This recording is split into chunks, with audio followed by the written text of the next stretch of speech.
ഈ മുസ്ലിം സമുദായത്തിന്റെ കയ്യിൽ നിന്ന് എന്തൊക്കെയോ കിട്ടും എന്ന ധാരണയിലിതാ അവർ ആഘോഷത്തിന്റെ രാവുകൾ തീർക്കുകയാണ്. മറ്റൊരു ഭാഗത്ത് RSSനെ സംബന്ധിച്ചിടത്തോളം, നമ്മൾ ഈ RSSനെ മനസ്സിലാക്കിയിടത്തോളം, അവരുടെ ഇന്നലകളിലെ പ്രവൃത്തിയെ മനസ്സിലാക്കിയിടത്തോളവും വളരെ കൃത്യമായി അവർ ഈ രാജ്യത്ത് നടപ്പിലാക്കാൻ പോകുന്നത് ഈ ഭരണഘടനയെ പൊളിച്ചെഴുതി ഈ രാജ്യത്തിന്റെ ഭരണഘടന ഇന്ത്യയിലെ ന്യൂനപക്ഷങ്ങൾക്ക് നൽകുന്ന ഓരോ അവകാശങ്ങളും എടുത്തു കളഞ്ഞ് ഈ നമ്മുടെ രാജ്യത്തിന്റെ മഹാത്മാഗാന്ധി നമുക്ക് നൽകിയ നമ്മുടെ ഈ പതാക അടക്കം മാറ്റിമറിച്ച് ഈ രാജ്യത്ത് പുതിയ ഒരു ഭരണഘടനയെ സൃഷ്ടിച്ച് പുതിയ ഒരു പതാക ഉണ്ടാക്കി വളരെ പതുക്കെ RSS ഇഷ്ടപ്പെടുന്ന, RSS ആഗ്രഹിക്കുന്ന, സംഘപരിവാരങ്ങൾ ആഗ്രഹിക്കുന്ന ഒരു രീതിയിലേക്ക് ഈ രാജ്യത്തെ നയിച്ചുകൊണ്ടിരിക്കുന്നു എന്ന ഒരു വസ്തുതയാണ് നമുക്ക് മനസ്സിലാക്കാൻ കഴിയുന്നത്.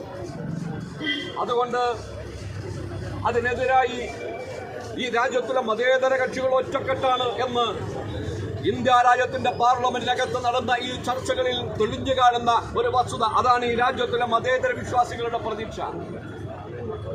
യഥാർത്ഥത്തിൽ NDAയുടെ കക്ഷിയായിരുന്നിട്ട് പോലും